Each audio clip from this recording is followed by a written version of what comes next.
சிவசண்முகம் ஐயா அவர்களையும் மேடைக்கு அழைக்கிறோம்.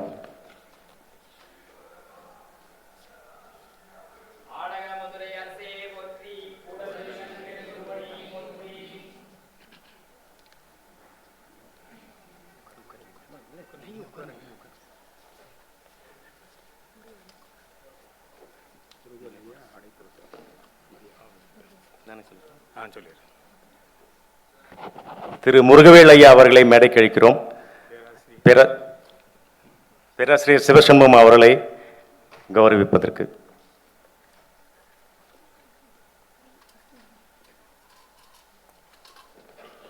திருக்கழுக்குன்றில் செல்வா போற்றி, பொறுப்பமர் கோவணத்து அரணே போற்றி.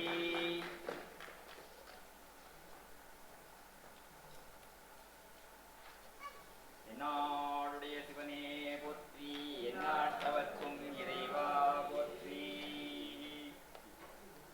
அண்ணாமலைய மண்ணா போற்றி, கண்ணாரபுத கடலே போற்றி, காவாய் கனகத்திரளே போற்றி, கைலை மலையானே போற்றி போற்றி. திருச்சிற்றம்பலம். சைவத்தின் மேல் சமயம் வேறில்லை, அதிர்ச்சார் சிவமாம் தெய்வத்தின் மேல் தெய்வமில்லனும் நான்மறை செம்பொருள் வாய்மை வைத்த சீர்திரு தேவாரமும் திருவாசகமும் உய்வைத் தரச் செய்த நால்வர் பொற்றாள் எம் உயிர் துணையே. திருச்சிற்றம்பலம். கரைமிடற்று எம் பிரான் போற்றி நரிபறையாய் வரவழைத்து கயற்கண் மூங்கை இறைவளையை பேசுவித்து புத்தரை வென்று அம்பலத்தில் இனிது நாடும் பிறை முடித்த பெருமான் எழுத கோவை திருவாசக பேர் பிறங்கு பாடன் மறை தந்த வாதவூர் மாணிக்க வாசகர் திருத்தாள் போற்றி போற்றி. மெய்யன்பர்களே, இந்த பெங்களூர் நகரத்தில் முதலாக நடைபெறக்கூடிய திருவாசக கருத்தரங்கம் ஆண்டரசு உளவார திருப்பணிக்குழு, மரகத கூத்தன் அறக்கட்டளை, தமிழ் இலக்கிய பேரவை ஆகிய 3 அமைப்புகளை சார்ந்த அன்பர்கள் இந்த அருமையான ஒரு திருவாசக கருத்தரங்கத்திற்கு ஏற்பாடு செய்துள்ளார்கள். ஞான நூல்தனை ஓதல், ஓதுவித்தல், நன்றாய் பொருள்தனை கேட்பித்தல், தான் கேட்டல், ஈனமில்லா ஞானந்தனை தான் உணர்தல், தெளிதல், இந்த 5ம் எழில் ஞான பூசை என்று அருணந்தி சிவாச்சாரியார் சொல்லுவார் சிவஞான சித்தியாரில். ஆக அத்தகைய ஒரு எழில் ஞான பூசை இன்று இங்கே ஏற்பாடு செய்யப்பட்டுள்ளது.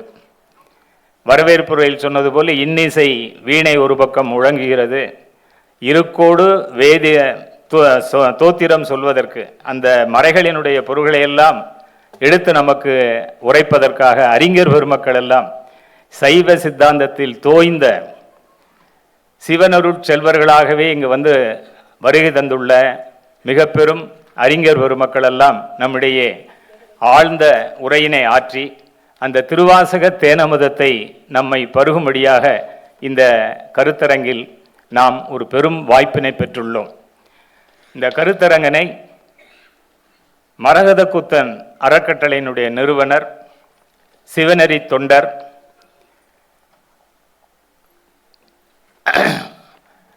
அவர்கள் மிக ஒவ்வொரு செயலையும் நுணுகி ஆராய்ந்து தன்னுடைய உள்ளத்துக்குள்ளே அவர்களுடைய உண்மையிலே அந்த திருவருள் அவர்களை அவ்வாறு இயக்குகிறது.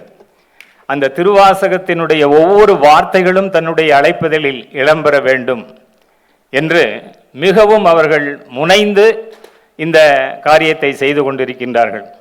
அதில் பார்த்தாலே உய் நெறிவிக்கும் திருவாசகத்தை திருவருளை சிக்கன பிடிக்க வேண்டும் என்று அந்த திருவாசக வார்த்தைகளை எல்லாமே அந்த அழைப்பதில் தொகுத்து மிக அருமையாக நமக்கு வடிவமைத்து தந்திருக்கிறார்கள். அந்த மரகத கூத்தன் அறக்கட்டளையினுடைய நிறுவனர் சாரதா அம்மையார், அவர்களுக்கு துணையாக இந்த அமைப்பு ஆண்டரசு உளவார திருப்பணி குழுவினுடைய அமைப்பாளர் திரு முருகவேல் ஐயா அவர்கள், இந்த இருவருக்கும் பக்கபலமாக தமிழ் இலக்கிய பேரவையினுடைய அமைப்பாளர் திரு கடையம் ஆறுமுகம் அவர்கள் ஆக இந்த மூவரும் சேர்ந்து இன்று இந்த திருவாசக கருத்தரங்கத்தை இந்த பெங்களூர் நகரிலே அமைத்து கொடுத்திருப்பது நமக்கெல்லாம் ஒரு பெரும் பேறு. அவன் அருளாலே அவன் தாள் வணங்கி என்ற திருவாசக சொல்லுக்கு ஏற்ப சொல்லிய பாட்டின் பொருள் உணர்ந்து சொல்லுவார் என்று மாணிக்கவாசக பெருமான் நமக்கெல்லாம் அறிவுறுத்ததுக்கு இணங்க அந்த திருவாசகத்தினுடைய நுட்பொருள்களை எல்லாம் அந்தந்த தலைப்பிலே அவர்கள் நமக்கு வழங்க இருக்கின்றார்கள். எனவே திருவாசக தேனமுதத்தை பருகுவதோடு மட்டுமல்ல, அதனுடைய நுட்பமான பொருள்களை எல்லாம் இன்று தெள்ள தெளிந்து நம் சிந்தையிலே மகிழ்வதற்காக, சிந்தையிலே ஏற்று நாம் சிவநெறியை தூய்ப்பதற்காக இந்த கருத்தரங்கம் மிக அருமையாக இந்த பெங்களூர் நகரிலே இந்த 3 அமைப்புகளாலும் இந்த 3 அமைப்பாளர்களும் அவர்களுக்கு துணை நிற்கக்கூடிய அன்பர் பெருமக்களாலும் இங்கே நடைபெற்று கொண்டிருக்கிறது.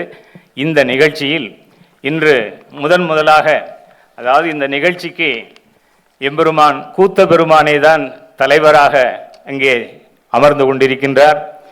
திருவாசக அவருடைய திருவருளும் மணிவாசக பெருமானுடைய குருவருளும் நம்மை முன்னின்று நடத்தி கொண்டிருக்கிறது.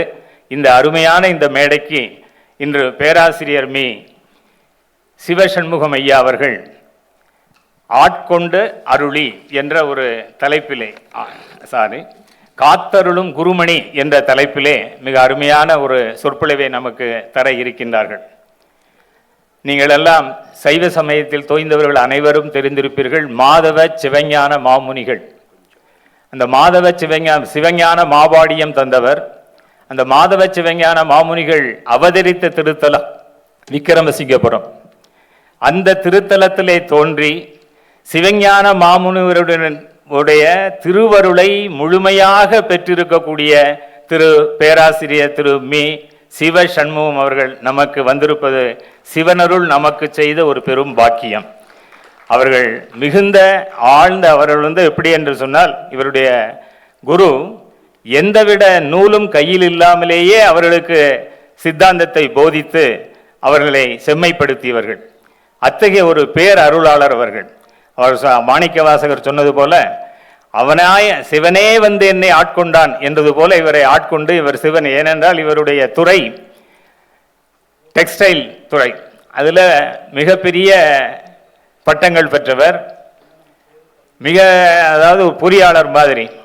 அத்தகைய நுண்ணிய ஒரு திறமை வாய்ந்தவர்.